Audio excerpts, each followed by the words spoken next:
Aloha, my name is Judah Freed. I'm talking to you from the Garden Island of Kauai in Hawaii. This video blog is being called a Cancer Survivor's Adventure. I'm seeing myself as a cancer survivor. I was diagnosed 3 days ago, so my survival has come early. And the key things that I want to share here in this video blog is that I have realized that the disease that I have been diagnosed with is not who I am, and that I'm really here for a much bigger and higher and longer purpose than the doctors tell me I have on the planet. So maybe sharing this will be of use to you.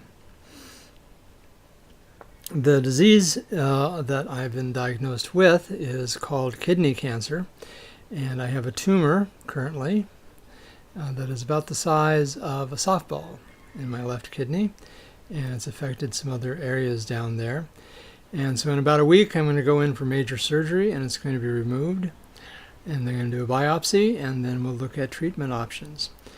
The key thing that I've realized in dealing with this is that I may have a cancer in me, but I am not the cancer. I do not have cancer.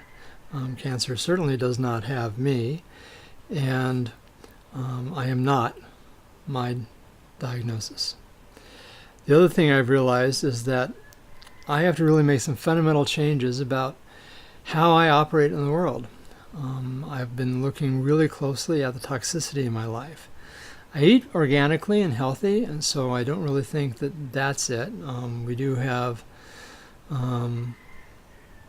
some environmental issues here on Kauai, but I don't get that that's what the cause is. What I get is that the cause of this is not really outside of me, that it's really the toxicity in my own heart and mind and body that has been a result of how I've dealt with things emotionally, where I've really been giving a lot of focus in my life to personal and spiritual growth, and I've said I want to function from a place of inner peace, and I even write and talk about global consciousness. I've realized that I'm not fully there yet by any stretch of the imagination.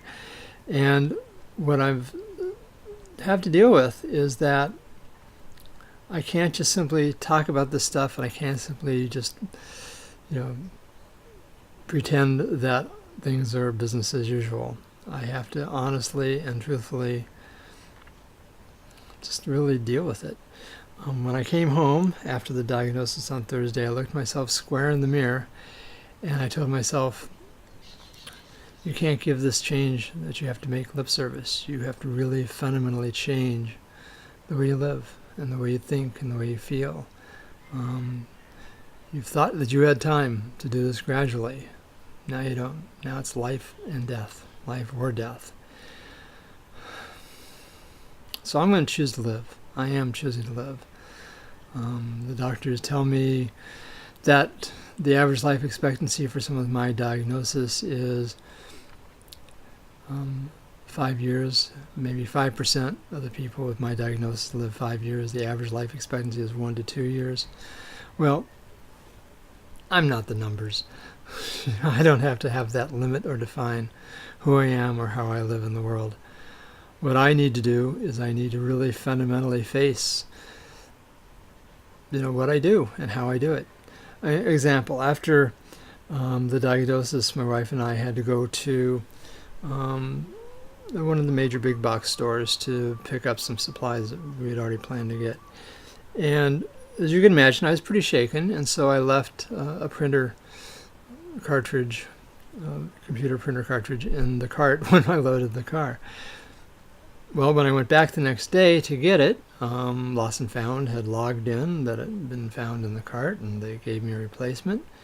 And not a problem, and the clerk even initialed the receipt, but when I walked to the door to get out, the person that checks the receipts at the door had decided that I was a thief, and I was trying to pull a fast one. And she calls over a supervisor, and I got upset.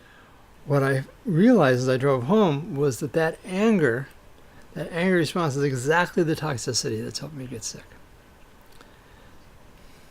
It doesn't serve the person. She was just doing her job, you know.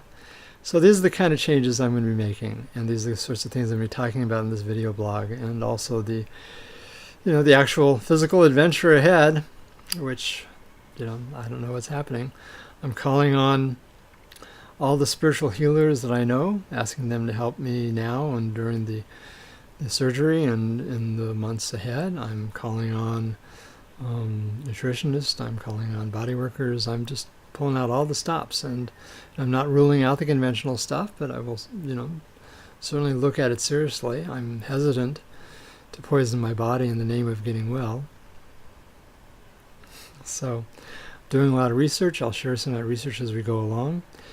And if you find this meaningful, I'd be grateful if you leave a comment on this video blog, and if there's anything you want to hear about, or anything that I can say that'd be useful, or anything that you want me to hear that you believe would be useful, yeah, I'm open. So okay, so let this be the best thing that's happened. I'm asking, what's going on in me that I'm choosing to use this diagnosis as the way to teach myself what I need to know about how I need to be in the world, and that also will be explored. So thank you for listening, and I hope that this is of service to you. And blessings.